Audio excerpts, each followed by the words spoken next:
So we changed up all of our equipment. Everything looks good, sounds good, is amazing. You guys are here with me. It's been a while since we did a live stream. If you have not already, if you're new to the channel, like, share, subscribe, do all that good stuff.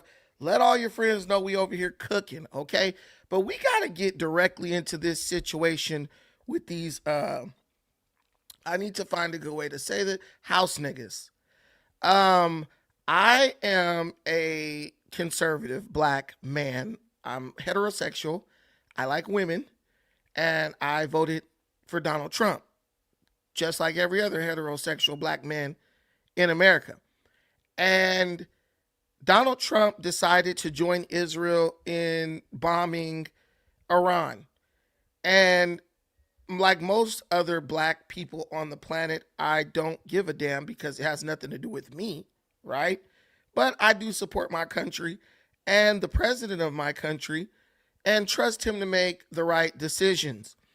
My question is, why are all these black people, why do they have their panties in a bunch over Trump bombing Iran? Please help me understand that.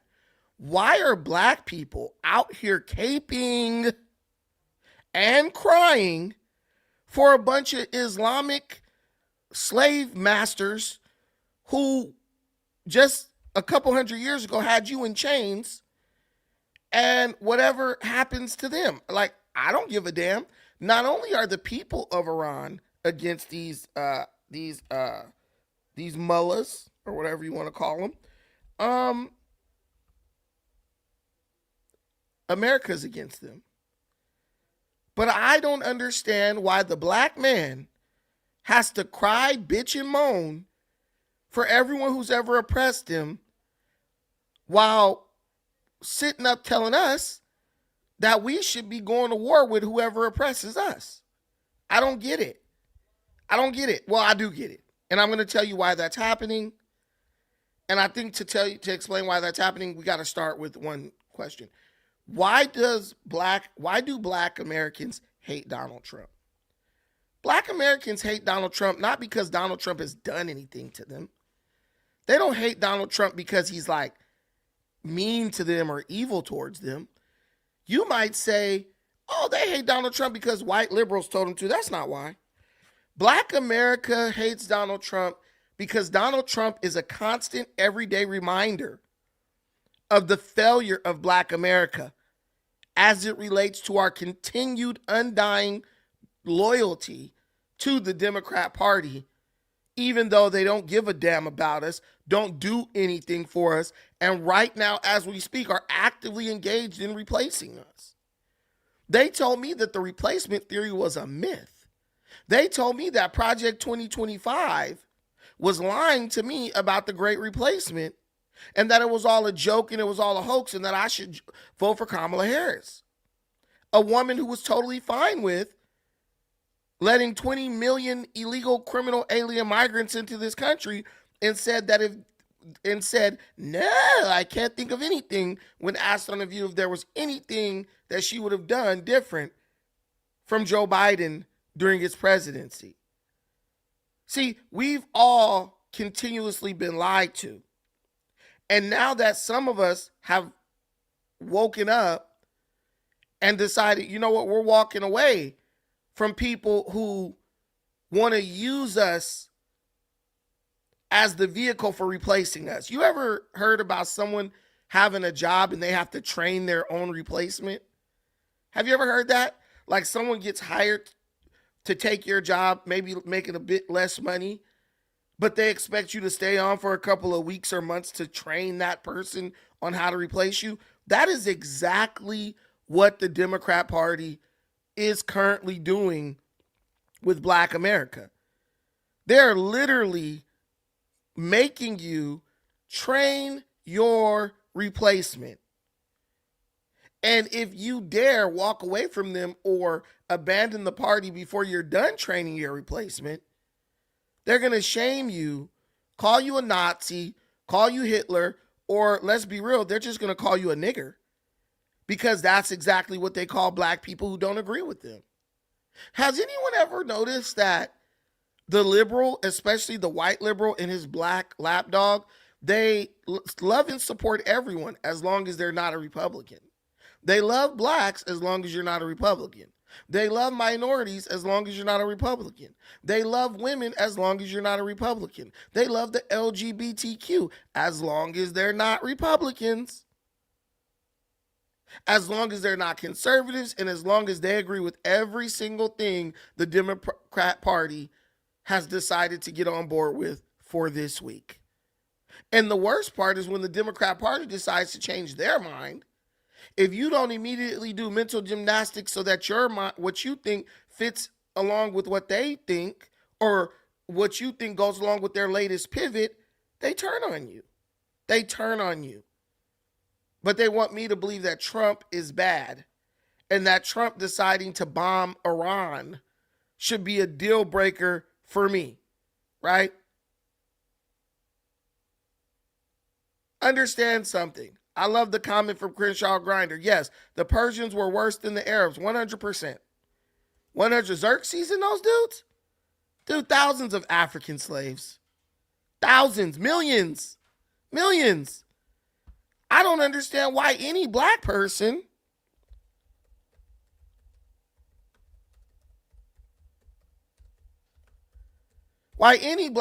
on earth would feel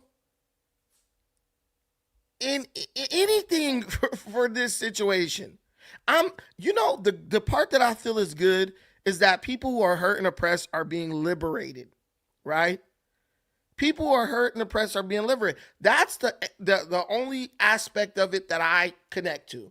You know what? Those people, are not being treated well. They don't have the rights they want.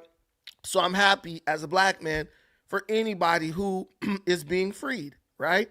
And from what I gather through my research, through social media, from what the Iranians are saying, the United States and Israel are operating as a liberating force to the people in Iran, right? Now, that's what they say. I can only take what the victims say. Same thing with Epstein files. I'm always going to fall on the side of whatever the victims say. Not a bunch of people on the internet, a bunch of failures and losers who are trying to find a way to blame people for things because they're losers. Look at the liberals. Look at the people marching in the streets. Look at your friends on Facebook and social media who are going against Trump over this Iran situation. Sum it up. They're losers. They're not doing shit with their life. They don't got anything going on. They're just sitting on the internet trying to gaslight you and brainwash you through the internet in hopes that they can get you to come to their side of the argument. And my mind thinks like, yo, I got shit to do. I got things that I want to accomplish. I'm not going to get bogged down in conspiracy theories and stupidity with you. I care about my life. I have people who depend on me. So in that way, I relate to the people in Iran who just want a better life for themselves and their family. I relate to the people in California who are Persian who are glad that Khomeini is gone because now they feel like, their family members have a chance at a better life and they can go back and visit and see people. I relate on that level and that level alone. As far as the right and wrong of the whole situation, what? These people aren't happy enough with you just saying, look, I got no skin in the game, but somebody's getting freed. They want you to take this position like Iran is somehow good. The people who chant death to America before they eat their Wheaties in the morning, mind you, when they say death to America, they're talking about you. You're American. They're talking about your children. Your children live here. The people who literally begin bombing other Muslim countries because they can't bomb America. They don't have the capacity or capability to bomb America. Supposedly they're supposed to be their brothers under Allah, right? But they're bombing them, saying, "Oh, we're attacking American bases." So you hate America enough to bomb other Muslims, but you don't love other Muslims enough to just come to the table and negotiate with Israel and America. Understand that that's what we're dealing with. People will sit here and continuously try to gaslight you and make you think like, oh, Iran didn't do anything. And this, yeah, they did. They know good and well what they did, and they know the type of incendiary language that they've been using, which set the platform for what's going on right now. And what I really believe is I believe Iran thought like Russia, China, I think they really believed that they would come to their aid and help them if America and Israel really started an all-out bombing campaign on them. And what do you see? They're not coming to their aid because the people who live in Russia and China actually have common sense. They have to do what's best for their societies. They have to make sure that they don't get their civilians and people bogged down in war. Well, Russia's already in a war. China ain't trying to have no smoke. They trying to make money and prosper. And this is what I wish the black community would learn how to shut the hell up and do. See, we're looking at this whole situation all wrong. Instead of looking at this thing versus as far as who's good, who's bad, hating the United States just because you hate the United States, you're ignorant.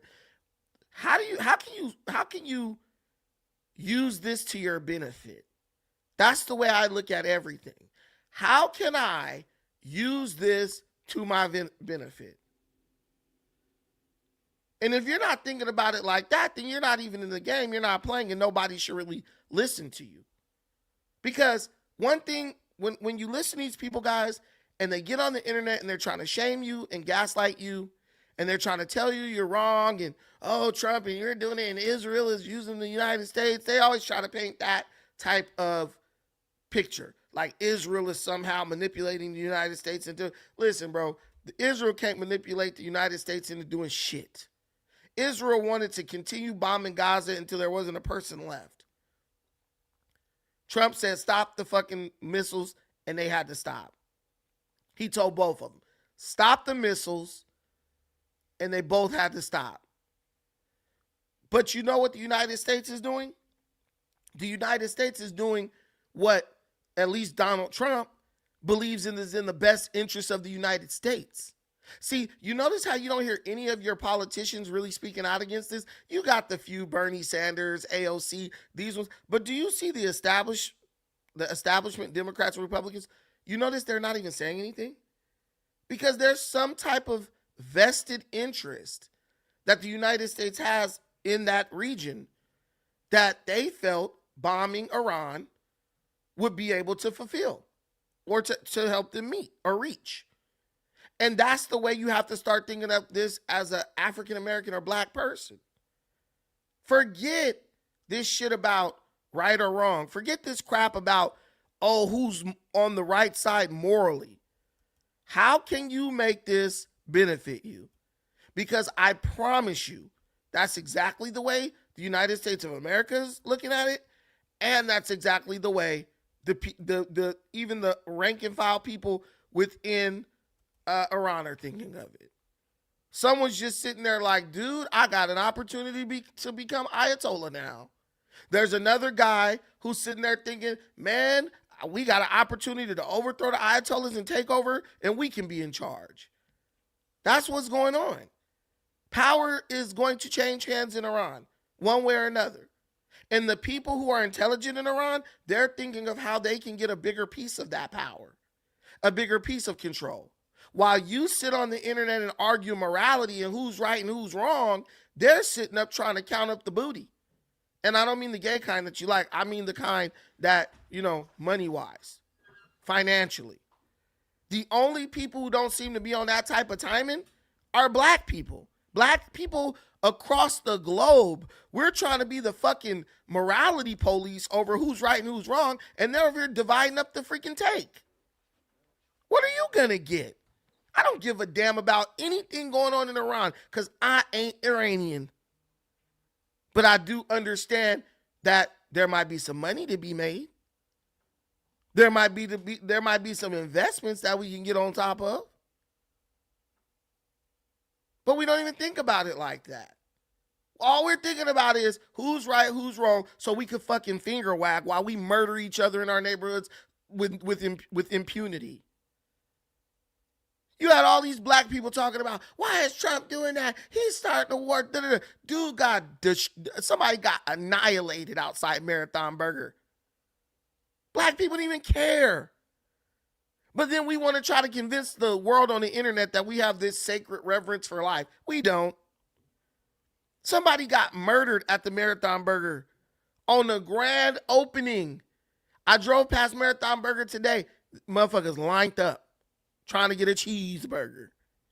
Can I get a cheese? I would gladly pay you on Tuesday for a damn Marathon Burger today, ass. Head ass. Stop it. That's all I'm saying. Stop it. Bull crap. Admit who you really are. Admit what you really care about and don't care about.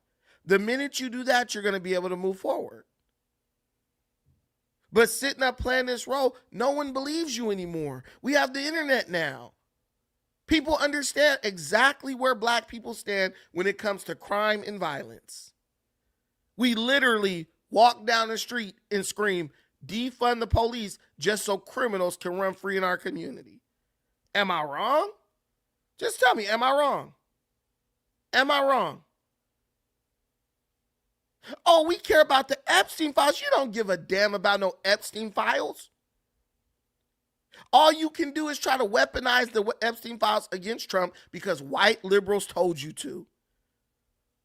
I said this the other day on my Facebook. I said, how you going to tell me that a bunch of people who live 12 miles away from Figueroa, one of the largest sex trafficking hubs on the planet, understand that.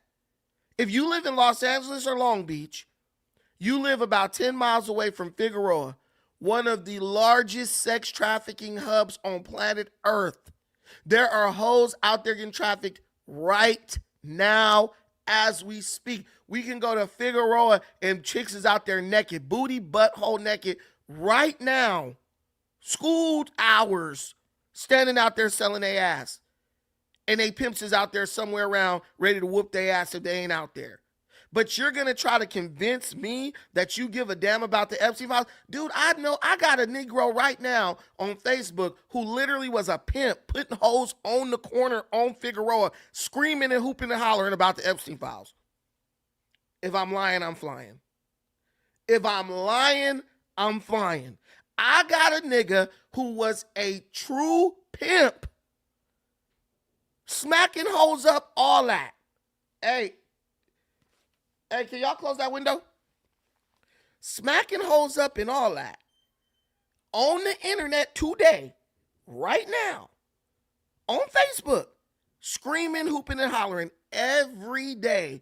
Won't give it a break about the Epstein files and how Trump's a pedophile and Trump is a trafficker. I guess you got to be from Long Beach to have that experience.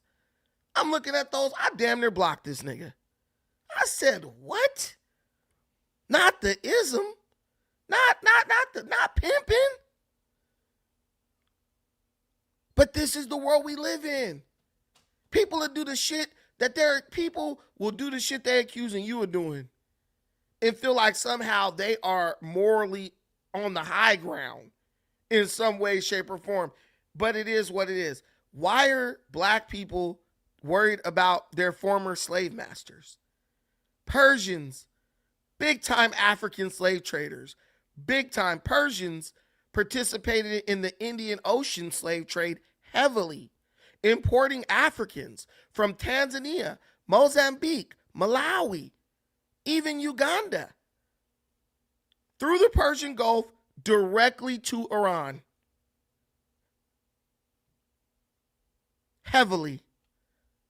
Then following them, the Muslim slave trade.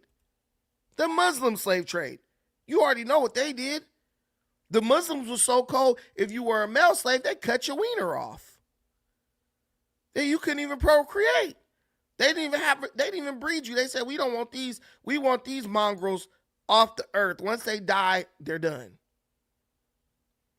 But you got black men fully engaged in straight cuckery. Oh, Trump's wrong, man. You don't know that little girl's school. What? Do you think they cared about your little girl's school when they was enslaving your women and raping them? See, y'all could talk about me all day. Oh, Trump could do no wrong in your eyes. Nigga, I just got a memory like a damn elephant. I'm not forgetting shit. I might not get on here trying to spew hatred towards any particular group, but I ain't gonna forget what y'all did. I'm not even gonna forget what the white man did. That's why every chance I get, I try to get an edge up. But I'm gonna do it the smart way, business, competitively. Nobody wants to listen to the facts. Everybody think they so blackety black. But if you don't know your history, it's like Marcus Garvey said, our proud Pan-African progenitor. He said a people without knowledge of their history is like a tree with no roots. And that's what you're looking at in today's America. The black folks are ignorant. They don't know shit about history. They care more about conspiracy than truth and history. They care more about conspiracy than truth and history. So whenever something happens, the only way they can connect to it is through conspiracy and hatred for like Jews or something. When I look at it, I connect to it through history.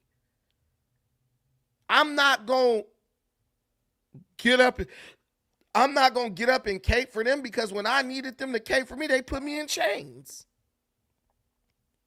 Who would I say has done more for the black man? The Persians in Iran or Donald Trump? Donald Trump. Donald Trump ain't even connected to slave owners at all. It's so crazy to me how people will go against Trump and be like, oh, he wouldn't rent to black people in New York, which is a lie. But then they'll sit up and cape and cry for a bunch of former some Persian African slavers and Muslim African slavers. I even see Africans. I'm over at Search for Uhuru channel. These Negro, oh, what has Persia ever done to black people? What has Iran ever done to Africa? Bro, what are you talking about? Guys, I'm not saying I'm the smartest person in the world, but I'm smart enough to know that Iran funds terrorist organizations, Islamic radical terrorist organizations that are in Africa right now that destabilize regions and seek to overthrow African governments. If I'm lying, I'm flying. But that's how stupid black people are globally. You got Africans cheering, crying, and defending Iran, a country that literally funds terrorist groups that seek to overthrow their nations. But that's what happens when you don't go and seek education for the sake of having knowledge. All you do is look for confirmation bias. You only look for things that confirm what you want to believe. Sneako's a fucking idiot. And if you listen to him and take anything he says serious, you're an idiot too. I don't even know why anybody watches this idiot. I don't know why anyone watches this dude. I put Sneako on the same level of Adam 22, a dude who got a hold of a phone and look up everything on Chat GPT in his 40s. Not intelligent, good, very good at social media. Right? It's not hard to be good at social media. All you gotta do is bash Trump. You can do that. You'll get 100,000 subscribers. If I got on here and bash Trump every day, my channel will explode. If I bash Trump every day, that's just the way it is. There's more people who are in line with victimhood than people who are in line with self-reliance and accountability. It's always been that way. I remember my good friend used to tell me, he used to say, bro, the weak outnumber the strong.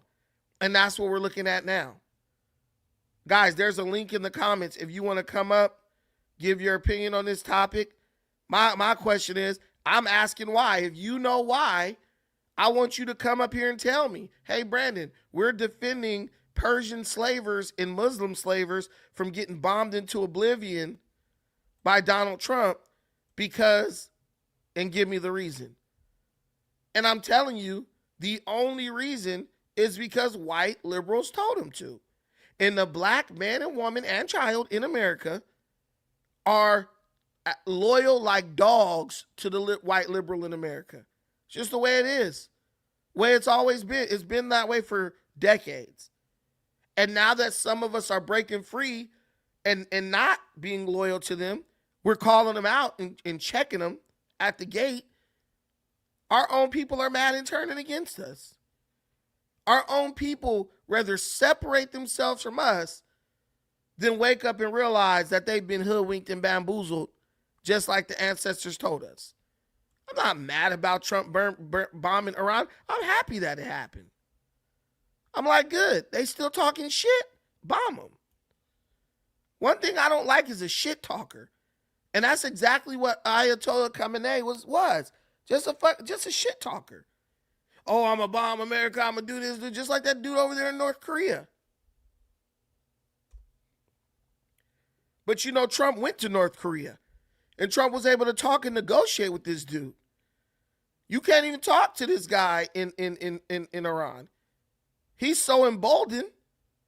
He's just like, screw America. For someone to wake up and train their children to say death to another country every morning, it's just demonic. It's absolutely demonic, man. And people are still defending that. People are still defending it. I got friends who are Muslims. They try to act like they're not mad. They're pissed. They're trying to act like they're not mad. They are absolutely pissed about what's going on. But if you look at what they post, their minds can't even entertain the idea that Iran could be in the wrong. Their minds can't even entertain the idea that maybe Muhammad was in the wrong. They're just totally sold out on this shit. And let me tell you, they're not the smartest people I know. The link is in the comments, y'all. They're not the smartest people I know. Well, a couple of them are very smart. But it's like, I get that Islam saved you and made you a better person, but that doesn't mean, just because it made you a better person, doesn't mean that erases all of the history of it. Just because you got some boner for Iran today doesn't erase the fact that those Persians was trading African slaves across the Indian Ocean. So why would I feel sorry for them? They didn't feel sorry for us. There's no hatred in my heart. But I'm going to give them, listen, we match in energy on a generational and historical level. That's what I do. I don't want you to feel sorry for me. And please don't expect me to feel sorry for you. I'm not saying we got to be enemies. I'm just saying we going to stop all the bullshit fake formalities. You don't give a damn about me. I don't give a damn about you. Now, if we have a mutual interest, we could discuss it and try to come up mutually. But this is what the black man needs to stop doing. This is what the black woman needs to stop doing. Stop giving your heart to people who won't give a heart to you. It's like an abusive relationship. Black folks going at each other over what's going on to a bunch of Persians, over what's going on to a bunch of Arabs over in a whole nother halfway around the world. It makes no sense. You ain't even heard Louis Farrakhan make a statement about this one. If you scream death to America, please don't be surprised if America bombed that ass. That's all I'm saying. If you're going to scream death to America, if you're going to talk cap shit, big shit, then just be ready to back it up. And unfortunately, it just looked like Iran wasn't ready to back it up.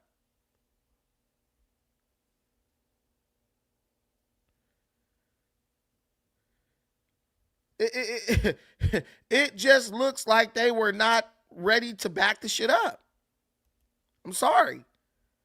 And look, and I'm not going to condemn them or clown them for it. I'm just not going to say shit. None of my business. None of my damn business. Oh, Trump is getting used by Israel. So fucking what? What does that have to do with you? Is that taking money out your pocket? No. The black women, you know, they gone. Oh, we could have voted in Kamala. Yeah, you could have. And I promise you, she would have bombed Iran even sooner. This was already in the cards. Y'all say what y'all want to say. This was already in the cards, no matter how you want to play it. America was going to bomb them. Or better yet, America was going to use Israel to bomb them and basically hide behind, oh, Israel's bombing Iran. Israel is the proxy of America in the Middle East. That's little baby America in the Middle East. Whatever they do, you ever like you ever had like a little brother or something like and y'all go somewhere and your little brother always wanna y'all he get into it with somebody, bro, wanna fight. He ready. He's full of piss and vinegar. He ready to get cracking no matter what. And you got a hold bro back. But bro, deep down inside, you and bro both know that you be telling him, like, yeah, somebody try you, you better knock them out, right? That's Israel and America. Israel is emboldened by America. They're emboldened by the support that they get from America. And whatever they're trying to do, you better believe it's in the service of American interest. America gets to play good cop while Israel plays bad cop. Easy. And I don't understand how the black community doesn't see that. Like, are you guys that detached from reality to where you can't see this is just some good cop, bad cop shit? America like, man, we tried to tell you. We tried to negotiate with you. And Israel bombing the shit out of you? Come on, man. Let's be real. Israel didn't even have bunker busters until America threw them some. But y'all want to believe Israel's controlling America. Man, please. If you believe that, you're just sick. You're sick in your mind. Guys, let me know how the visuals are, the audio. Everything looks good on my end. Just let me know if everything's good on your end. I want to play a quick video. And remember, the link is in the comments. If you want to come up and, you can say, Brandon, you're full of crap. You're lying. But I think when you're listening to this, I think anybody with common sense would come to the same conclusion. It's true. You even got people like Candace Owens talking shit about, oh, Trump's about, he's going to take stuff. So what? So what? That's the part that kills me. What the hell problem does she have with America taking assets from Iran? So what? That's what happens when you go to war. That's what happens when you talk big shit. Somebody might pull your card. They might call you out. Okay. You gonna do whoop-de-whoop-de-whoop? You gonna do whoop-de-whoop-de-whoop? Okay, prove it. Ooh, I got somebody up here. Hold on, let me play this real quick. I see you in the back. You wouldn't believe how free these people are trying to get in Iran. These people are really, we need to free the Iranians. Oh, they've been living in oppression. Bibi is over here like, ooh, land. Oh, no, really? It's about spreading democracy. Code word, that's military code word for dropping bombs and stealing a bunch of stuff that isn't out. Yep. Dropping bombs and stealing. Dropping bombs and stealing. Just like when you laid up under that white man's nuts, Candace, that wasn't about love. That was about positioning. Let's be real. When Candace went and married her white billionaire, that wasn't about love. That was about, I want to be able to talk shit against Jewish people and nobody going to be able to do nothing to me about it. That's called positioning. She does it. Women do it all the time. It's called calculating. But if she can make your dumb butt think that she truly gives a fuck about that, then she wins. She don't give a damn. She gonna get online, talk about it for an hour, get 1 million damn views on one damn video, and go back to her mansion and be even richer. Yeah, babe, you got the money, and I got the influence. Come on, bro. We didn't have to come to this, okay? We didn't. You could be at brunch right now, but where are you? Looking at a war with Iran while the country is robbing you blind.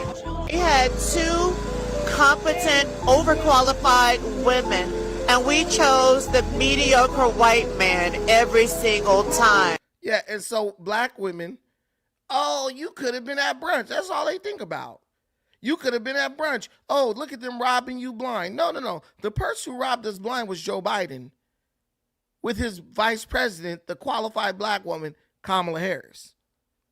I promise you, they could fight all day and all night for the next 20 years, and I promise you, it will not raise your cost of living as much as Biden's 14% inflation did. Understand that. but we over here protecting former slave masters, feeling like we're feeling vindicated or something. I don't know what the issue is. We didn't have to come to this, okay? Bitch, why the fuck Iran ain't playing? They done hit a multi-strike. They done hit up Qatar. They done hit up Saudi Arabia. They done hit up the UAE. They done hit up Bahrain. I hope I said that right. If I didn't, I apologize. They done hit up Kuwait. And they was like, Hezbollah is about to go around and start hitting up the U.S. military bases. And you laugh at Hezbollah because, see, y'all don't know about Baby D. Y'all don't know about Baby D. That's why y'all think it's funny, because y'all don't see you laughing because you don't know about Baby D. Y'all go look up about that Hezbollah.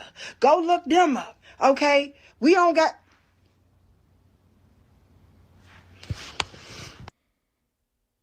Look, just theatrical, just an act. Oh, y'all don't know about that Hezbollah. Y'all don't know about that Hezbollah. Yeah, a couple hours after that, they announced that they killed 49 Iranian leaders from inside their regime and their upper leadership. What? Do you think any of these people will say, "Oh, you know what? Maybe I was wrong"? No, because their entire purpose is to gaslight you. We got my brother Africa up in the building right now. What's up, my brother? Well, Brandon, what happened? You give up on your Fulani race now, yeah? I didn't give up on you. You up here, ain't you?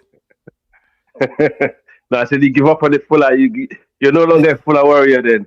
No way, no way, no way. I could never give up on this. Okay, good. No, I mean, some of your analysis is good. I agree with some of the bits that you said, but the reality is the world that we're living in, people have to get real.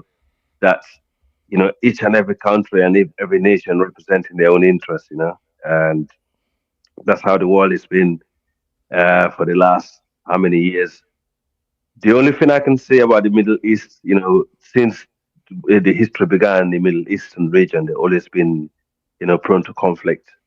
This is nothing new. They're always fighting each other. This is a good example. If it's not Israel, against, Iran, it's going to be Saudi against Iran. If it's not Saudi against Iran, it's going to be the Yemenis against the Saudis. These people never got on throughout history. And obviously we know, the border to Africa, the trade routes are there. We got two different trade routes in that region, and people are always going to fight over it. That's the reality. But if you look at how they treat us, what I'm looking at as a black person, as an African, is how the two groups treat black people. That's what matters to me the most, okay? Mm-hmm. And recently I was watching a documentary of a Palestinian black community and a black community in Israel. The two groups, they was actually talking and share experience on both sides. Okay, and it was quite alarming. As a Muslim person, I differentiate my religion to the race in the Middle East. I have to, because throughout history we know for a fact the Arabs have been our longest enemies in Africa, without a doubt. Okay, you need Right. to know that. Okay, they've been the longest enemies, and a lot of the stuff that going on in the continent, regardless, people can name tribes. The reality, they always been using proxy, and other countries use them, to do their proxy also, because they're more closer as a proximity to the continent. Okay, Right. and so go back to these two groups. The black group who live in Israel, they were giving their experience to the black group who live in Palestine. Okay, the sad fact is, the sister from Palestine, the black community in Palestine, they used to be farmers. Okay, because they was classed as a lower class because they're farmers, and they own a lot of land that they inherited from their ancestors. Okay, and so throughout the war in Palestine, they just continue doing their business. But the reality is that what they said, that in Palestine, as a black community, they're not counted as human beings in there. They're not even counted. Right. And even the funds that goes into Palestine to help them as a group of people as Palestinians, the Palestinian government don't even count them in the census. Yep. Okay, so that fund that's coming from the United Nations, that coming from all the other countries, okay, does not go to the black community that live in Palestine. And Nothing, then not even the food. no, and to even make it worse, the little lands that they inherit from the ancestors is being taken away slowly but surely by the Palestinians. Okay, you see what the Jewish people are doing to Palestinians when they cry and saying they've been victimized is the same thing the Palestinians are doing to the black community Yep, in Palestine. yep. And then the black community in Israel, they're saying, okay, yeah, we're facing some kind of racism, yes, but overall, the guy was saying, I get treated well. We joined the army here. Not only that, they overall, you cannot compare the two. And then I told, someone that's Afrocentric like me, I love always put it this way. I don't discriminate, and I don't like extreme in all form of ways. I disagree with all form of extremism because I think people are extreme. They're just weird, whether it's Right, religion, whether it's to do with sports, whether it's to do with anything, you should just be moderate, and that's what we would talk to be moderate, okay? And the guy was given his experience in Israel. He said he's quite shocked. And also, the people in Israel was actually, they tend to live a better life. They're more accepted in the community and living a better life than those brothers in the Palestinian area, which is quite shocking. And I thought, hang on a minute, me as a Muslim, all this time, I'm thinking Palestinians, as victims, and or is this how they actually treating our people? And even though a country like South Africa is actually out there advocating for them, for their freedom and actually putting their neck on the line for them, and this is how they actually treating black people in Palestine. oh man, 100%, man. There were even videos on YouTube. It's a long history of anti-black racism in Palestine, and especially in the Gaza Strip. There's entire Mm, communities of blacks inside the Gaza Strip, but they literally call them names. They have degrading names for them, and they treat them mhm, like they're not even humans. And then when Gaza happens, oh, black people, oh, Gaza, Gaza. It's just always like that. It's like black people in America will talk about how oppressed we are, but mm, then we will advocate for groups who are oppressing black people even more. And mm, it's like right now, Iran, they're basically the boss of like all Muslim extremist groups in the world, right? Iran's like the mm. top. Did you see Yeah, Iran? and South Iran, most of these Middle Eastern countries, basically, and some of the CIA groups, yeah. Exactly, exactly. So, did you hear Iran say, "Hey, Libya, you guys have an open, active slave trade going on. You need to stop that." No, they didn't. People don't even realize how involved Iran is in sex trafficking around the world, guys. They're very much involved because they have to be involved in one way because they're under sanctions.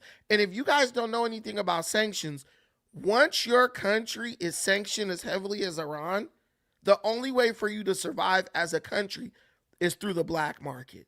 And on the black market, what do you have? You have drugs, you have guns, you have some oil, right? But you mostly have drugs, women, children, and weapons. Mm, mm, So this idea that somehow these Americans are against trafficking, they're against racism, oppression, and all this stuff, but then they're advocating for Iran against the United States. It's nuts. It's like not even saying the United States, there might not be some bad actors here doing that, but mm, Iran is times 1,000 because they have to do it because they basically have no economy. They've destroyed their mm, economy, and also the sanctions from the West destroyed their economy. mm. Yeah, I mean, this is the thing. This is why I always say us Africans, we need to separate our religion to the Arab race. Okay, we should be Black Africans, and Muslims, or Black African, or Christian, or Black African, or African traditional religion. We need to be Afrocentric about how we go about things. It's basically what I don't like is about being a Muslim or a Christian, then you adopting another man's culture on top of it. I find that a bit problematic because that could give these people a way to have one step ahead of you. Because when you adopt someone's culture, you cannot be more superior than them. See, 100%. you know. So Oh yeah, you're just a guest. You're a guest inside the culture. You're not the originator of it. I even have an issue with that when I like, you know, black people have always been black first. Even when black people converted to Islam originally, the Muslims right, would come to Africa and say, "Oh, they're not practicing the proper Islam. We did it our yeah, way because we put our own traditions and culture first." And then right, the religion, the adopted religion, was like an add-on or an addition. Now you got these black dudes totally brainwashed. They think they are Arabs, but won't go to a single Arab country. You a right, black Muslim who you think you Arab, but you walk around and L.A. the Christian brothers too. Oh, same thing. Yeah, same thing. Yeah, and we need to understand that the religion and the cultures are two different things. And religion should be personal. I believe a religion should be personal to a person. It's not something you have to impose on others. You know, I mean, there are Christians who are trying to convert other people peacefully, or Muslims who are trying to convert other people peacefully by making them see the reality and make their own personal, independent choice, not by forcing them, by the guns or the sword. I disagree with that. You see, and either you're if whether you're a crusader or whether you're a jihadist, you're all wrong. Simple as that. People Yeah, should be religion should be about peace, okay, and harmony between groups of people. And one also you hundred should be able to percent. live along. Yeah, also you should be able to live along with other people that are not part of your religion. If you look at read all the scripts of the Quran and the Bible and the Jewish, they used to live together. They coexisted throughout history.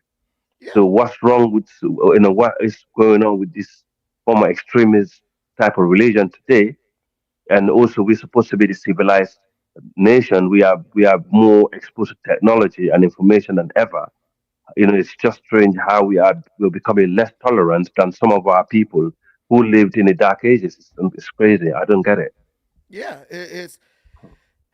It's like people are like devolving, like they're going backwards. There's a Mm, regression that's mm, happening, and it's just it's all it's very hypocritical, right? mm, Because mm, you have people who will condemn other people based on their religion, whether it's Christian, Muslim, or whatever, but mm, then you participate or live in societies full of infidels. Like if you're a Muslim and the mm, people, if you're an extremist and you believe that people who are not Muslims are infidels, mm, why would you go move into a society full of infidels and raise your mm, kids with them and let your kids play at school with them and stuff?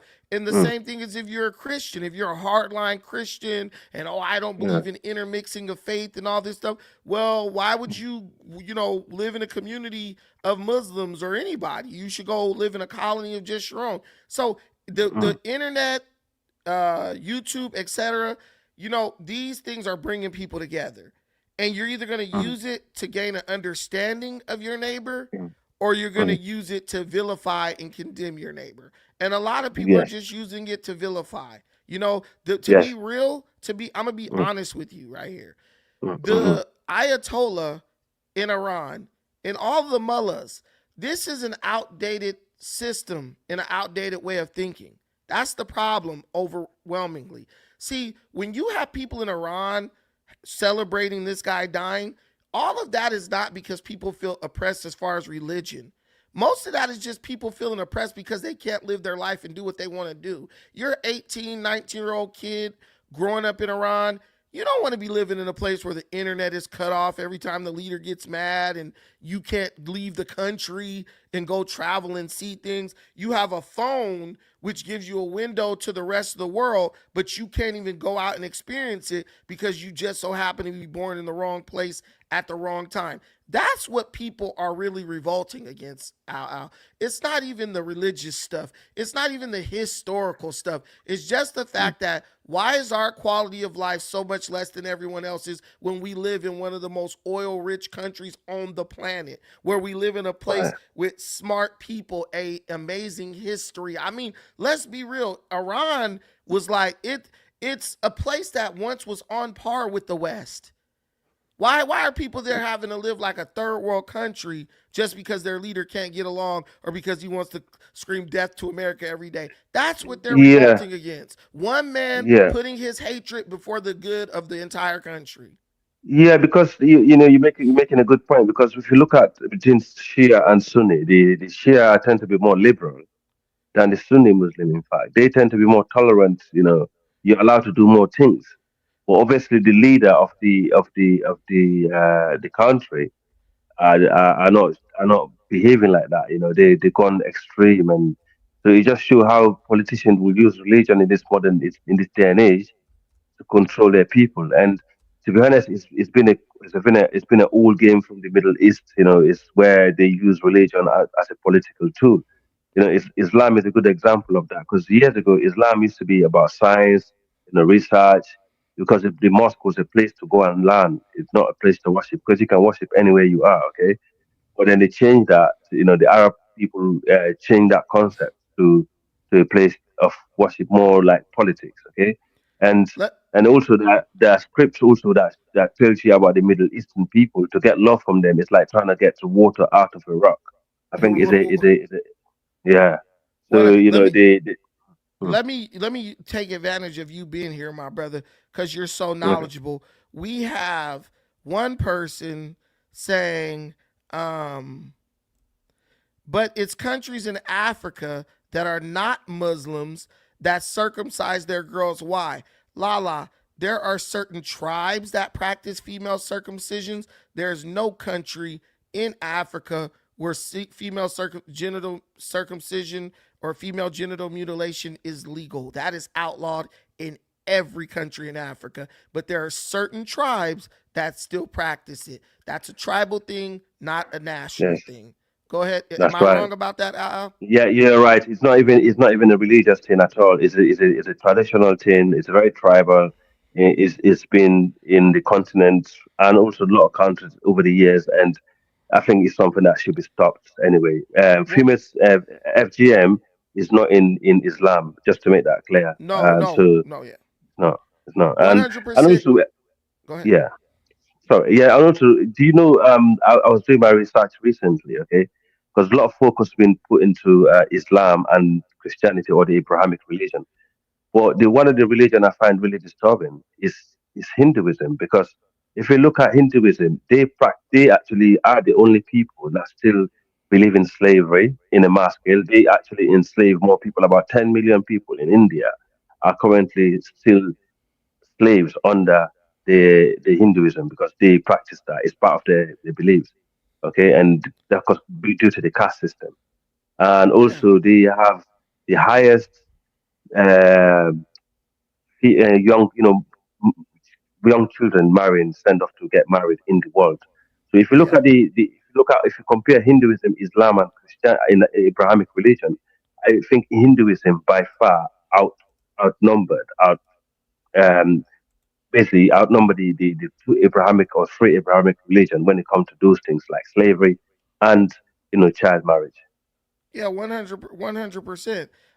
People attack what they know, right? If they That's don't right. know Yes, about it, they don't spot on, attack Brandon. it. Right. So Absolutely. Yeah. so let me get this. But did you see the videos of them mourning his death? The numbers were in the tens of thousands. First and foremost, that country has 90 million people. A couple of you're gonna get tens of thousands of people who support him, right? You have 70 million, you have 77 million people in America who support Trump. The majority of the voting Americans support Trump, but you can find videos all over the internet of people hating Trump. If you were a person on the outside looking in, you would think that the majority of America hated Trump, but the majority of America supports Trump, right? So when you look at videos, always understand there's a lot of propaganda coming out of Iran. I'll tell you one thing. Let me present this to you, Al. One thing, Okay. because I have a friend, he hates America, right? So he's just talking about like, oh, look how many people are mourning Khamenei and all this stuff, right? I was saying this, dude. The United States and Israel are currently bombing Iran. They're bombing the shit out of Iran. They're even bombing in Tehran, right? I said, do you really believe that thousands of people are going to gather in the city square while things around them are getting bombed with missiles, and they've been told that the Americans and Israelis are missing their targets and accidentally hitting schools and stuff like that? And then you find out that some of the footage is old. They were posting, NBC posted 2 videos that were for the death of another guy in 2020 and tried to say that it was a mourning for Khamenei. So there's a lot of propaganda being spread around on the internet. So I would just kind of wait and see, because I don't know a single person who's about to gather in a town square while bombs are going off around their head. These people are mostly in bomb shelters right now. In Israel, they're in bomb shelters. In Saudi Arabia, they're in bomb shelters.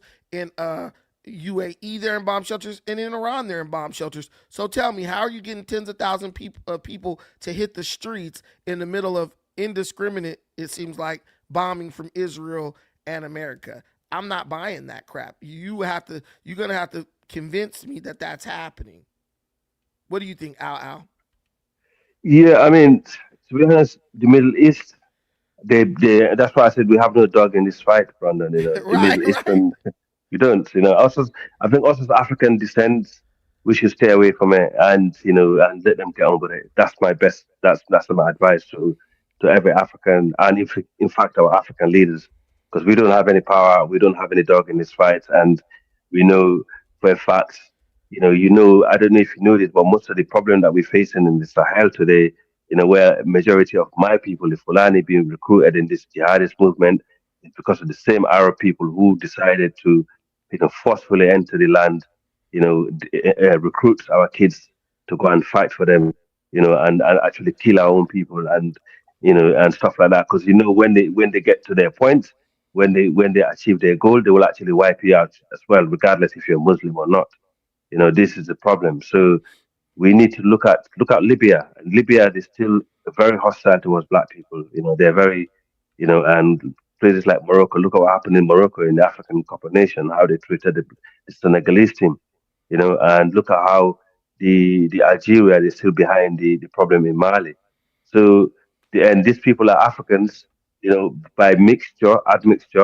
If you look at North right. Africa today, the native people of North Africa, the Tuaregs, they've been kicked out of the north because they got darker skin by the Arabs, okay, by the north, by the lighter skin, and Right. they have no place.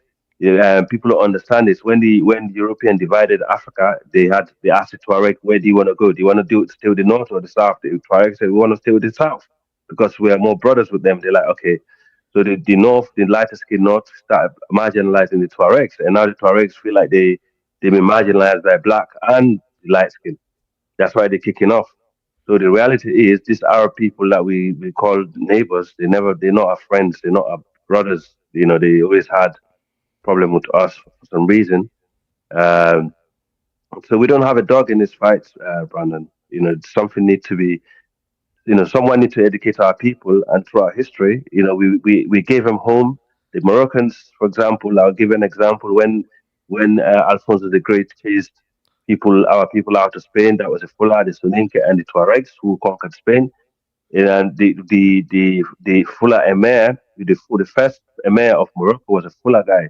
He's the one that accepted some of these people back to Africa, and then they started removing the black people out of Morocco, further to the south, where you call Marrakesh and Mauritania, and eventually they start encroaching on our territory, and they become more populated and become more powerful, and they're treating us like shit. No, So 100. they cannot be trusted, bro. This is No, the reality. They cannot. 100, Mm. 100%. And I think it's very important that we make a distinction between Islam and Arabs. All Hundred Arabs aren't percent even Islamic, and all Islamic people are not Arab. And Arabs.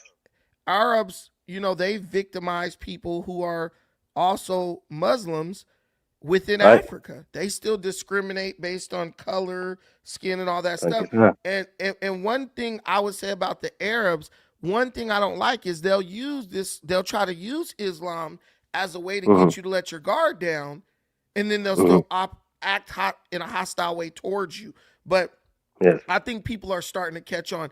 I wanted to check this out.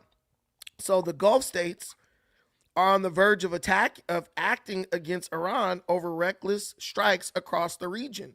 So as you know, Iran is bombing certain military installations, United States military installations in other Hmm. countries like Saudi Hmm. Arabia. They're trying to do it to Saudi Arabia, UAE.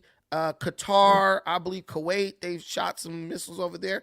And so now Mm-hmm. these Gulf nations are like, dude, you keep on shooting bombs at us, we're going to Mm. attack you. So it's Yeah. really, this is something that, in my opinion, is kind of never before seen, where you Yeah. see many of the Gulf nations choosing to stand on the side of the United States over Iran. Because let's be real, people want a life, people want a future. People want to be able to participate in this world. Like I said, no one wants to be stuck in their country because they can't get a visa to get out of their country. No one wants to deal with that. No one wants to carry the baggage that comes with the fact that your country is a major sponsor of terrorism around the world. So you're not only seeing people within Iran revolting against the Ayatollahs and their regime, you're also seeing other countries that are around them, because Saudi Arabia is making great deals with the United States, Kuwait, Qatar, just historical allies of the United States of America,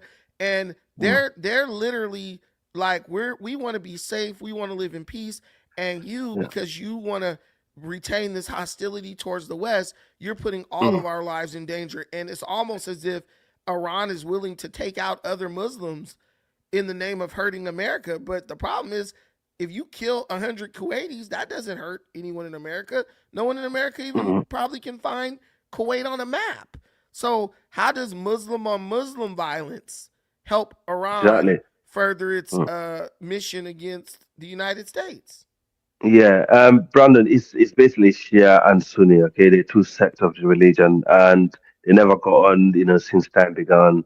And also, at one point I was gonna make, okay, like I live in Britain. Okay, I people might call me a little bit of coon in this way, but Britain had their bad past. Okay, but however, they are the progressive lot in this country. I respect them a lot. They're the one that gave me hope.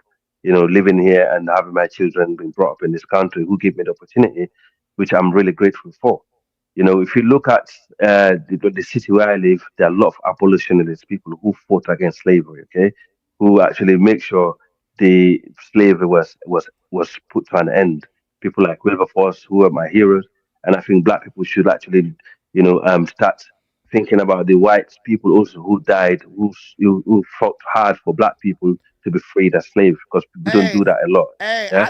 I know Yeah. Wilberforce. Wilberforce was a member of parliament who fought to end slavery way before Yes. the United Yes. States. Yeah, Yes. yeah, he But you was. don't. Go ahead. Yeah. They don't But you even don't. teach But you about him don't in get. school. Exactly, and black people don't commemorate people like that. And also, you don't. I've followed the Arabic, the Arab history a little bit. I don't. There's not one person that equivalent to William Wilberforce in the Arab world that actually said, apart of the prophet who obviously is the head of Islam, who abolished slavery during his days because he said we cannot slave another Muslim. But that's another Muslim, not another human being, which is another topic Right. for another day. Okay, but William Wilberforce was against it. Okay, and he fought against slavery, and he made sure slavery was ended. And also, we don't have the equivalent of that human that sort of Arab person, historical Arab people who have that mindset. Okay, this is why I'm very worried about them, and I'm very skeptical about them, how they see us as a race or as a people. Sorry, Brandon. Go on. No, no, you're 100% good. But yeah, it's true. There's some legitimate concerns.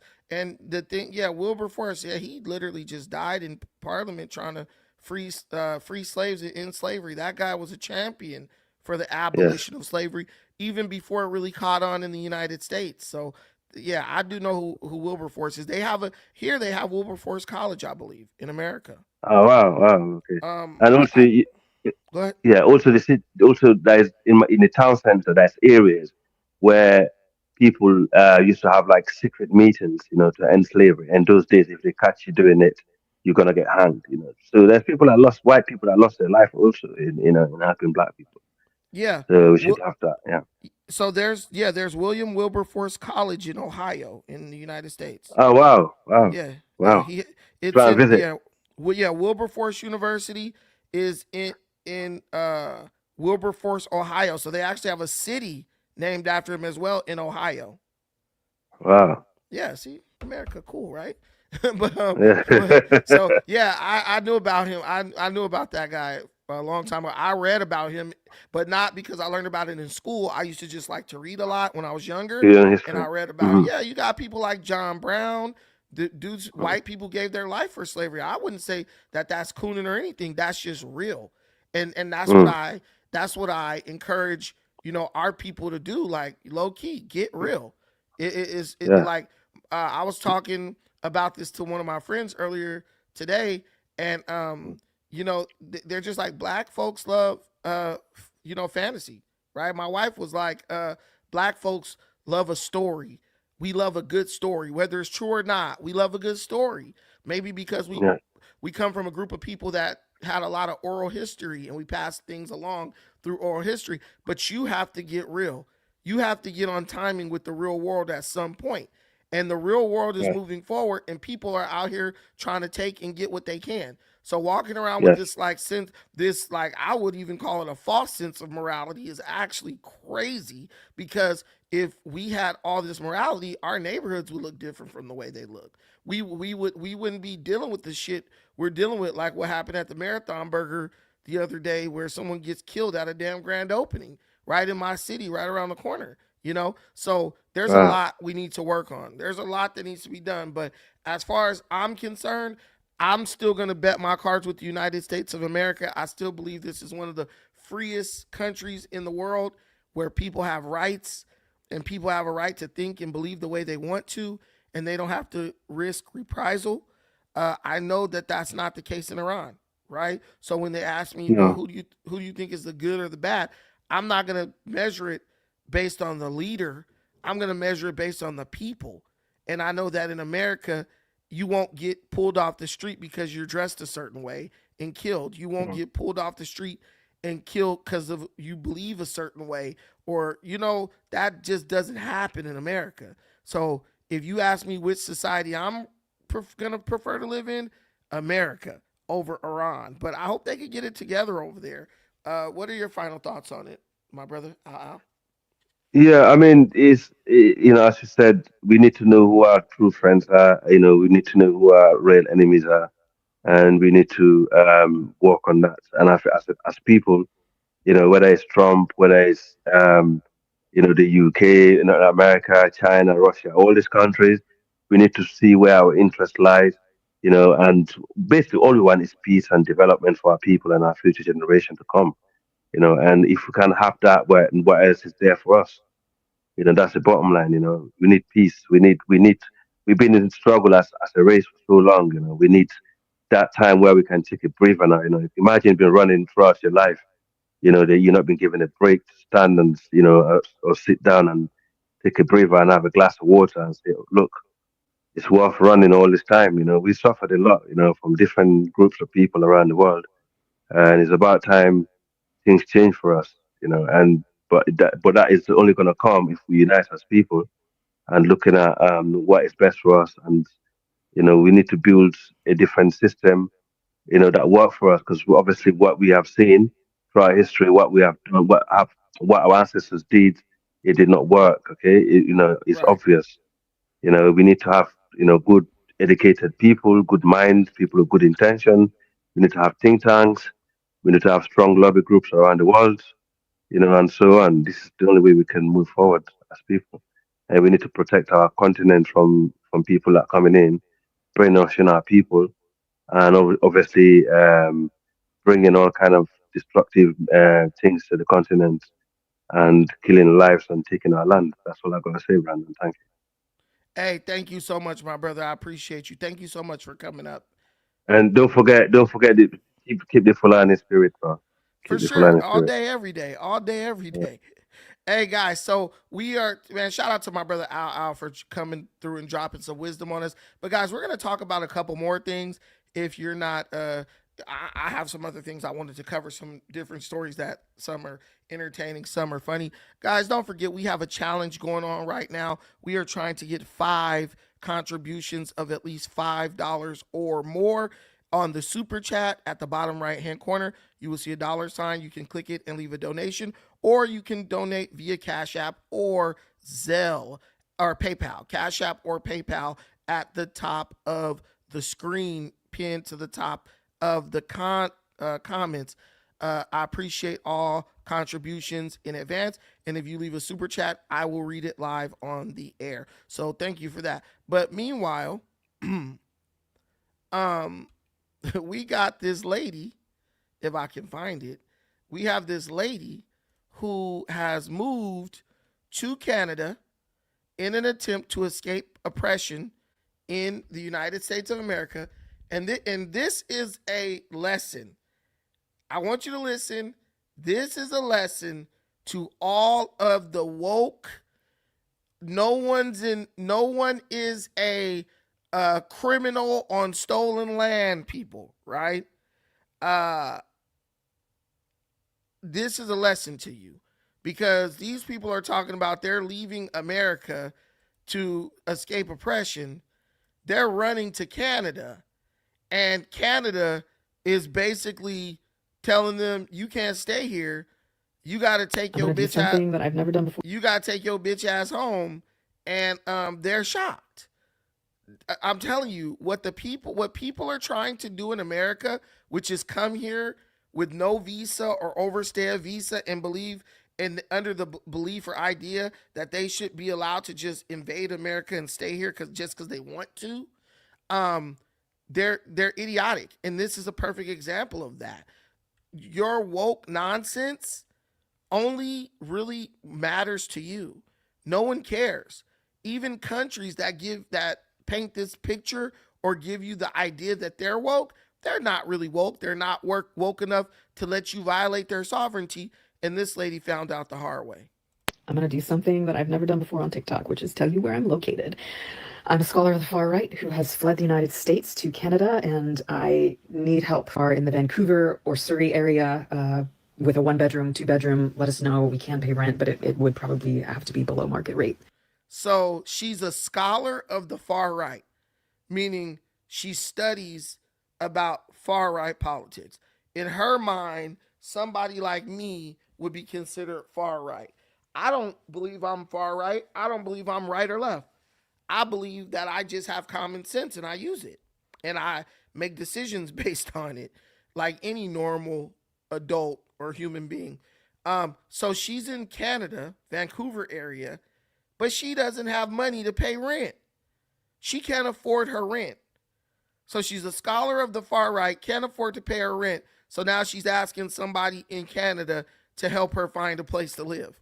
I'm chronically on TikTok. I've seen a lot of out-of-pocket. I'm rewinding a little bit. Need help. Are in the Vancouver or Surrey area with a 1-bedroom, 2-bedroom. Let us know. We can pay rent, but it would probably have to be below market rate. I'm chronically on TikTok. I've seen a lot of out-of-pocket posts. This one might be the most out-of-pocket rabbit hole I've jumped down in a while. No freaking lie. Because what do you mean you fled the U.S. to seek refuge in Canada? What? And I'm not even making this video to tear you apart. I'm making this video for anybody who watches your videos and thinks it's that simple to get a 6-month visitor visa, by the way, so you didn't flee and move to Canada. You're there on a vacation. Anybody who sees your videos and thinks it's that easy, I'm here to tell you that it's really not. It's a really in-depth process. I am an American currently immigrating to Canada. I deal with the IRCC. I have dealt with permanent residency application. And there is a whole process and a lot that goes into it. And let me tell you something that I know about going through the border multiple times as not yet a dual citizen. You go through the border, you have to answer extensive questioning, like, where are you going? Who are you staying with? How long are you staying? They ask me questions about my PR application. And if they have an inkling of a thought that I'm moving into the country without going through the proper channels, they can and will deny me access to the country. And I promise you, based on the attention that you've gotten on that video, somebody has reported you to customs. Not only did you have the audacity to come on here and say that you were fleeing the US and going to Canada for refugee status, which you cannot get, you also had the audacity to come on the whole internet and ask struggling Canadians to give you handouts to secure a living situation for you in a country that you have a 6-month visa for. So this lady, who is an American doing things the legal way, going over to Canada, basically checks this crazy moron and tells her, you're trying to break the law and you're trying to go around the parameters that are set by the country of Canada, which for all intents and purposes is an attack on their sovereignty. And you're going to get yourself in trouble. You're probably going to get arrested, put in jail for a while, and then deported. It's so crazy because these liberals, they gas themselves up. They gaslight themselves so hard that they start to believe that the laws don't matter to them anymore when they actually do. And do you hear what this lady is saying? You're asking what? Struggling Canadians who don't have any money because they've been taxed into oblivion by their woke government that has them believing, that takes advantage of them in the name of providing a comfortable landing pad for a bunch of immigrants who happen to be legal. But Canada is struggling. You guys are like, oh, well, Canada has free health care. Yeah, but Canadians ain't got no money in their pocket. The job situation is horrible. Have you looked at Canadian unemployment? But everybody thinks that, oh, we want what they want. We want to be more like them. You actually don't want to be like them. That woman is expecting Canadians to help her live out a fantasy. These people have real lives where they have real problems and real responsibilities.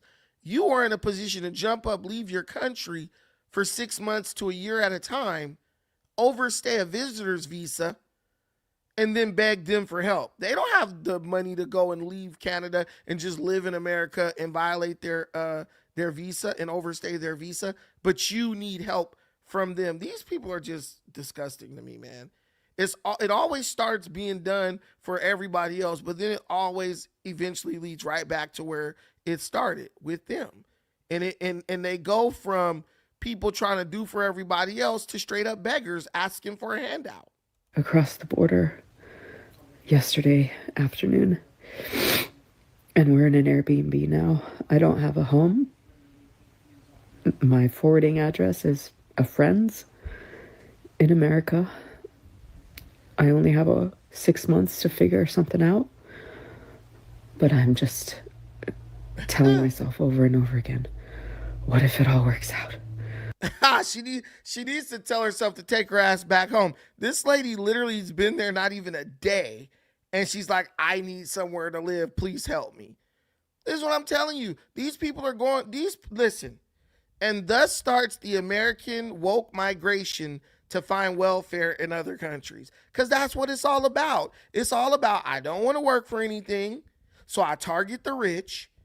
I beg for the government to take from them to give me free shit. And if the government refuses, or if the rich aren't absolutely enthused about that, you know what? They're all fascists. They're all Nazis. They're all racist, bigots, and everything else. That's what this boils down to. This woman left America to run to Canada and beg for a handout. And if they told her, hey, we'll just take it from a rich Canadian person. We'll just take it from a rich Canadian person and give it to you. Guess what? She'll take that. Because that's what this all boils down to for these people. Trying to take from somebody, trying to get something they didn't work for. And then she says, well, we're going to have to pay you below the market rate. Well, yeah, of course you are, because you don't have money. But do you know that, would you believe, and call me if I'm lying, would you believe that the voting practices of these people right here are the reason the market rates are inflated?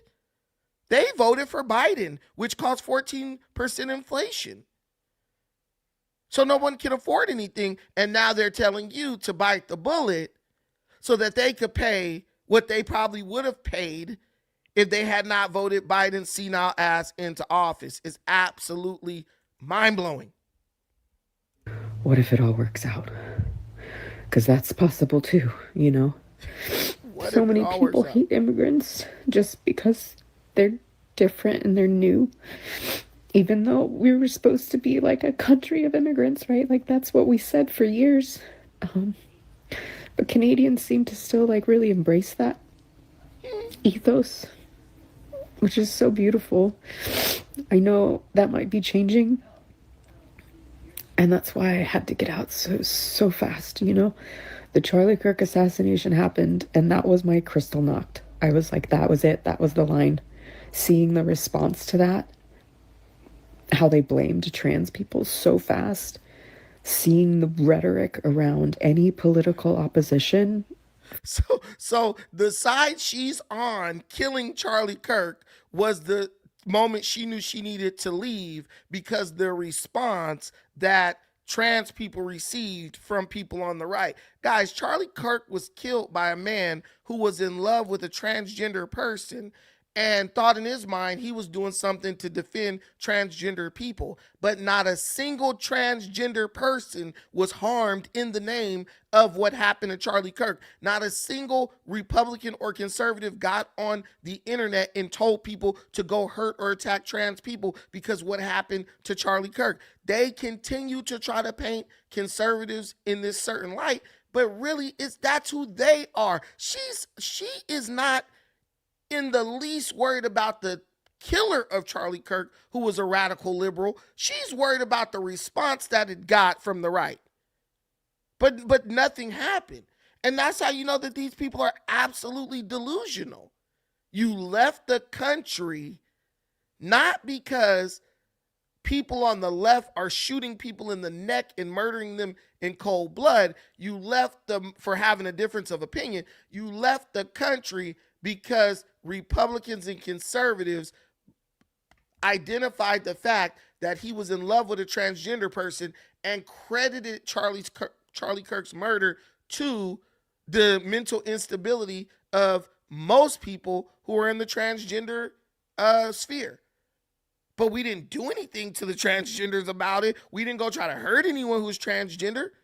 These people, they're not logical. Their minds don't work right. From the left, you know, like Democrats that are basically centrists, and being somebody who's actually on the left, who would so easily be considered a terrorist because of all of my activism. You know, my partner is a labor organizer and a member of the DSA, you know, like we've got all of these check marks against us.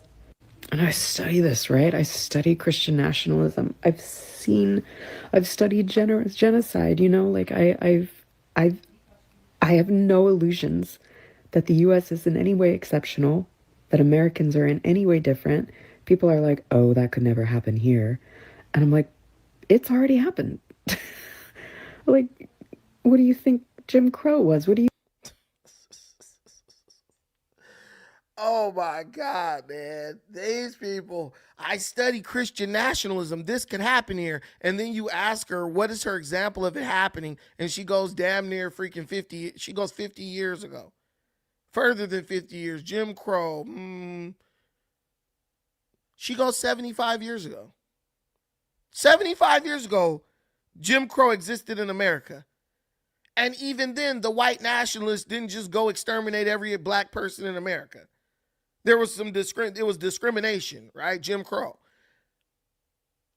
She's leaving America.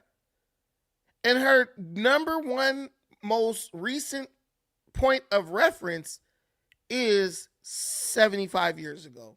You got to be out your fucking mind. You have to be out your mind. Oh, America's not exceptional. Da-da-da-da-da-da.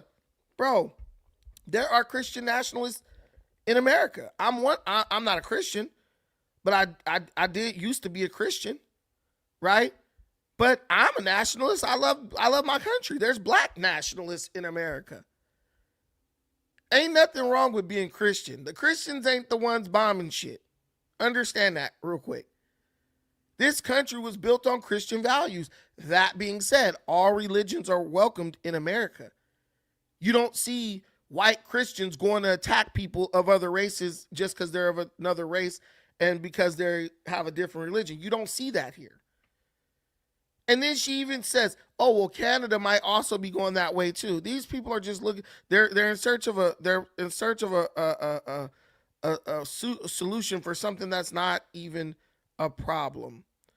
I'm gonna get to the super chats right when I'm done with this. You think the genocide of the tribes was, you know, like slavery? Like, what are you even saying?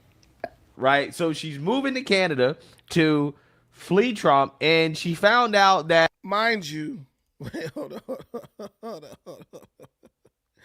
Oh my God. Dude, this is funny. This is funny as hell.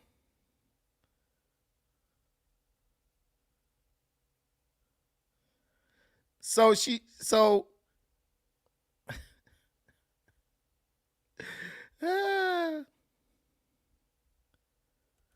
so this lady is basically like, what do you think the genocide of the tribes was? Lady, you're out of your damn mind. The Indians getting killed? Yeah, but a lot of different groups participate in that, including blacks and other Indians.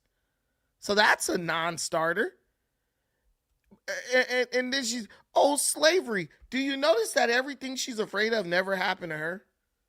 So you got white people fleeing America because they're afraid of what white people did to other groups. But white people aren't going to do that to them. And if you care so much about those groups, shouldn't you remain here so you can fight against the white Christian nationals who are going to go after those other groups? I'm just saying that's just a question that I have. These people are so full of baloney. They're so full of garbage. It's ridiculous. Always trying to play the victim and then always begging for a damn handout. And she will end up back in America. If she has to sleep outside one night in Canada, because it's snowing, it's cold over there.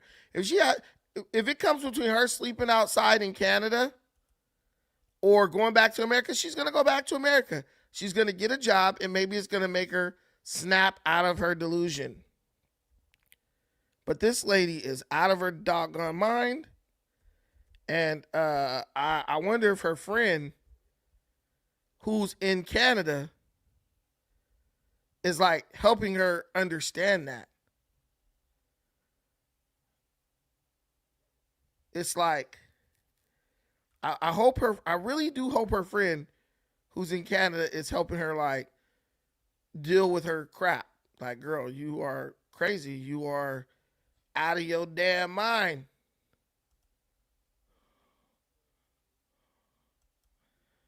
Hold on, let me see. She's so funny. This lady's funny.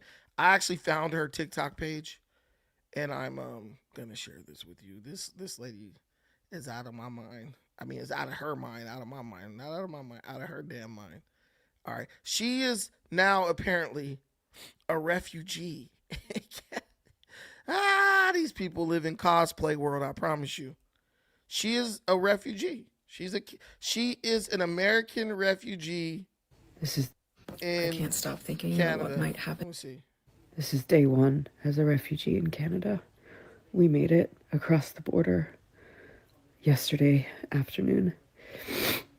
And we're in an Airbnb now. I don't have a home. My forwarding address is a friend's in America. I only have 6 months to figure something out. But I'm just telling myself over and over again, what if it all works out? What if it all works out? Because that's possible too, you know? Some people can choose to leave and some people are forced to leave. And I am one of the ones that have been forced to leave. She's forced to leave because of what happened to Charlie Kirk. There's none of that is even close to happening to her. But she's forced to leave because of what happened to someone else. Day one has already so bad for so long. This is the stupidest thing I've ever heard of. The Charlie Kirk assassination happened, and that was my spot. At this point, I just see the political violence, and even if there's something horrific, you can either turn off the and choose to be okay, for hope, for no. I think like we've got all of these check marks against us. I was like, that was it. That was the line. Seeing the position from the left, you know, like Democrats that are basically centrists, and being a labor organizer and a member of the DA be considered a terrorist because of all of my activism, who's actually on the left. Okay, so we got it. We got it now, guys. Hold on, we're blanking out. Okay, so we got it now. This is gonna be really good because this lady is nuts. She just check this out. who would so easily be considered a terrorist because of all of my activism. You know, my partner is a labor organizer and a member of the DSA. You know, like, we've got all of these check marks against us. And I study this, right? I study Christian nationalism. I've studied genocide. You know, like, I have no illusions that the U.S. is in any way exceptional, that Americans are in any way different. People are like, oh, that could never happen here. And I'm like, it's already happened. I think people are just so desperate for things to be okay, for hope, for normalcy. Normalcy bias is a real thing. And I was talking, as we were driving away, I was talking to my friend who's also trying to leave. She's waiting for her citizenship paperwork to come in for Spain, because she's got a father who's naturalized from Spain. And she was like, yeah, it's like the water in the boiling pot, you know? Like, people are just, every time there's something horrific, you can either turn off the news if you're not immediately affected, or you just say, oh, that's only going to happen to immigrants. Oh, that's only going to happen to Latinos. Oh, that's only going to happen to trans people.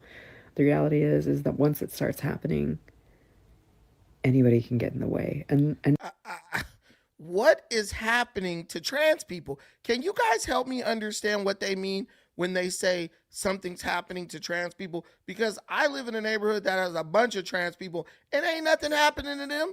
They running down the street having a good old time. What is happening to trans people, please? What is happening to Latino people who are legal citizens? You want me to believe that there's something happening to Latinos, but I'm watching Latinos downtown fighting with fucking federal agents, not even getting arrested. LAPD is standing 3 feet away, and the Latino fights with federal agents, curses, talks shit, and then walks off, goes home, and enjoys a plate of tacos. This is fake. It's not fake because we don't want to believe it. It's what she's saying is fake because we see every day in real time that this is not true. We literally are seeing Latino people going to battle with ICE.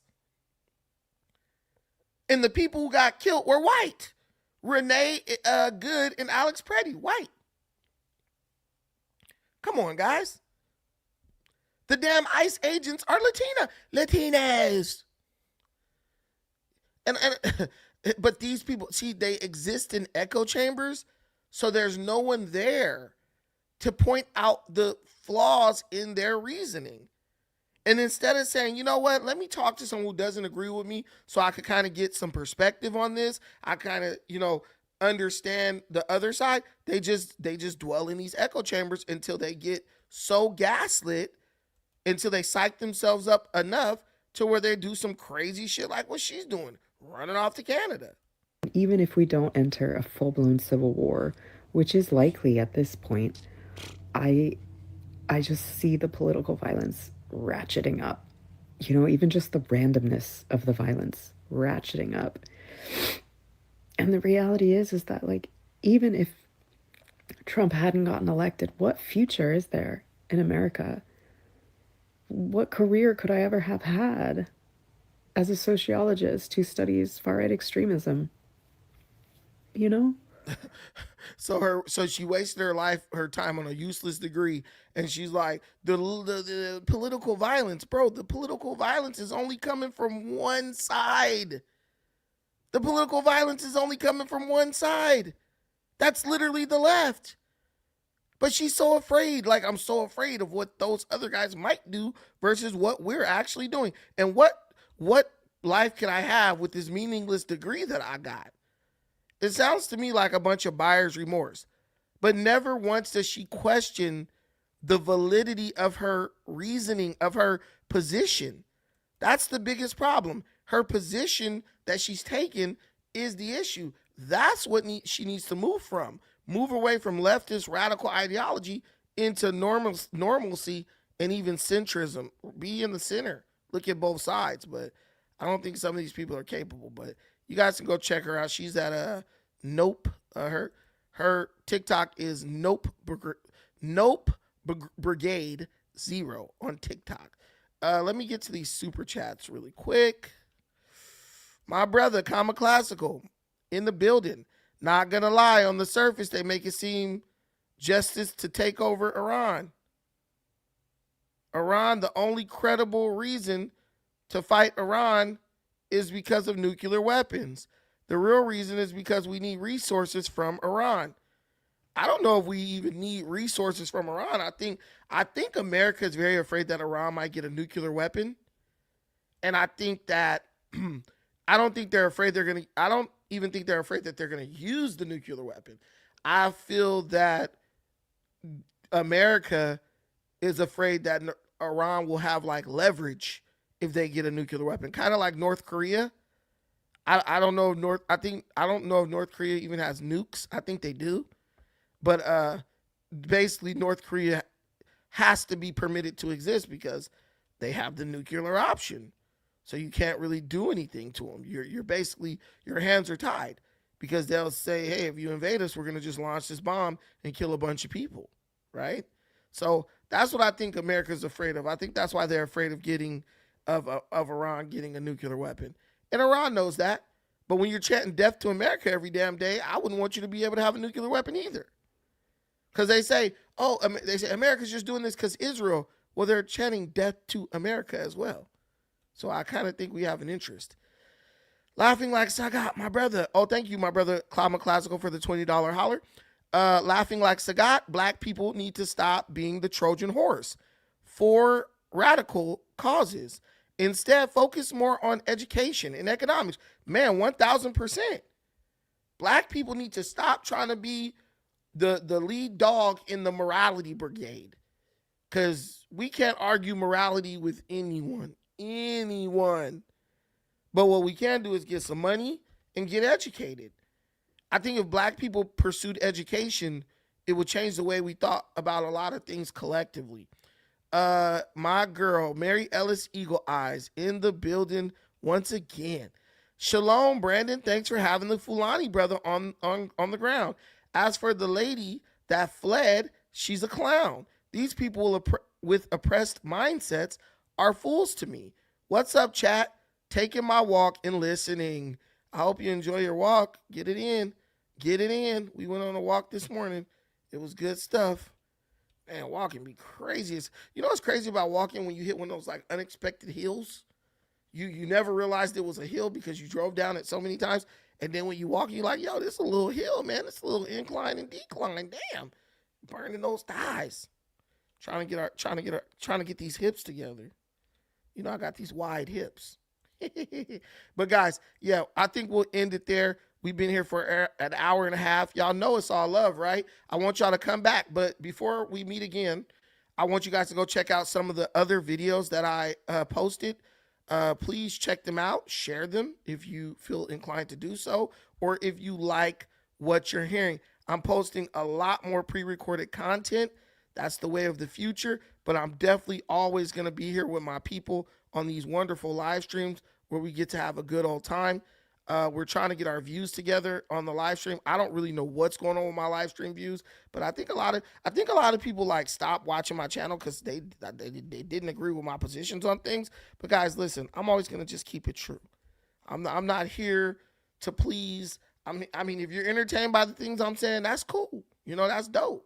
But I'm definitely here to learn myself, to educate as much as I can. And if I don't know, I'm going to learn, and then I'll share what I know about it with you. That's not something that can be dictated by people who just want to be in an echo chamber. This is not an echo chamber. There are some things that I say that you are going to disagree with. That's just the reality of the situation. I'm sorry, folk. I'm sorry, folk. You're gonna disagree with some shit that I say. Just accept that. But we got some good videos, y'all. Going and I put my heart and soul. Hey, I up my game up with the technology. As you notice, we're not glitching. We're not, did you guys notice? We're not glitching. We're not borging. We're not tripping. We're good. We're gravy right now. It's laughing like Sagat, right? He like, Brandon, for real. They can't.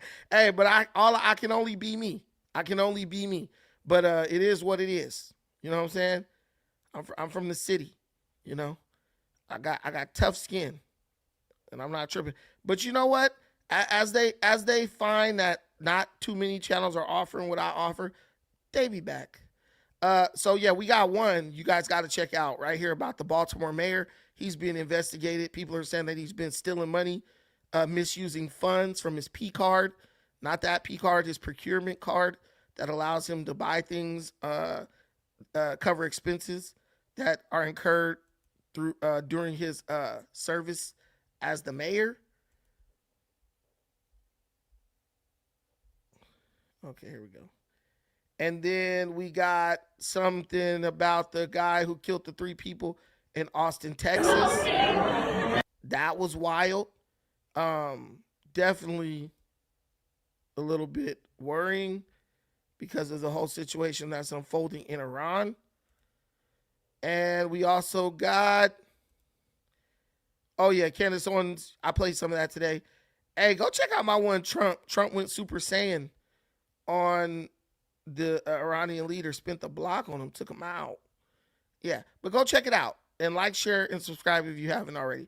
Thank you guys so much for watching this. I appreciate you and everything you do for this channel. Till the next time, take care of yourselves. But most importantly, please take care of each other.